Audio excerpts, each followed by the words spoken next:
It's very hard to get Americans to talk frankly about race and ethnicity.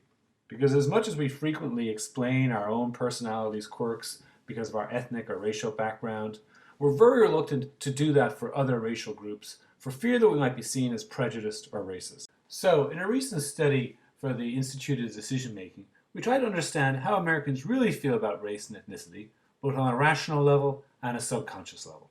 In the survey, each group got to see one of the following photos. And we asked them, from a rational perspective, their impressions of each of the four families. And we got back what you might expect. Everyone thought they were nice, friendly, happy families, and while there was frequent references to their ethnicity, there was no reference to their personalities being molded by that background.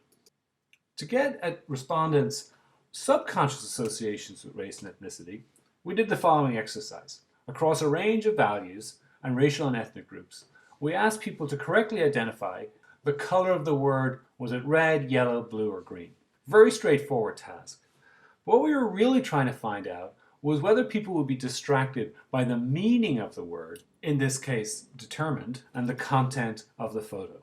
Because in the same way that when you're walking down the street and you see a cloud in the shape of a dog and it slows you down because you take a double take, if you see a pattern, a strong correlation between the meaning of the word and the content of the photo, it will slow you down in milliseconds in correctly completing the task. In all, we tested 16 positive stereotypes and 16 negative stereotypes for African Americans, Hispanics, Asian Americans, and whites.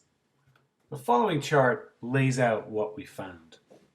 The 5 strongest associations for each of the 4 ethnic groups, with the positive associations in blue and the negative associations in red. First of all, what was really interesting is in terms of the question, are we colorblind or prejudiced, the answer is most definitively, we are really prejudiced. Rather than being colorblind, we ascribe different values to different ethnic groups. But the interesting thing was that most of the prejudices, most of the strongest prejudices, were actually really positive. Whites were seen as being hardworking, African Americans were seen as very family-oriented, Hispanics were seen as being really credible with the highest scores associated with being real, and Asian Americans were seen as being really kind of determined. Equally striking is the fact that negative prejudices still persist. Most kind of shockingly in the case of the African American family, where you have a very kind of happy, affluent family still strongly associated with being criminal. But what we were struck with was that every ethnic group came with some negative associations. Even whites were seen as being most likely to be hypocrites and lacking credibility. 2 points just to wrap up, one methodological and one substantive. On a methodology perspective, I think what we saw here is that rational survey methods are really not effective at getting at what people really think about, particularly around kind of more sensitive topics like race and ethnicity. Secondly, from a marketing perspective, it's clear that Americans see different ethnic groups primarily in positive terms, but very different types of positive terms. And this kind of really opens up a lot of opportunities for marketers in really understanding how best to leverage the growing multiculturalism of American society in kind of positioning their own brands.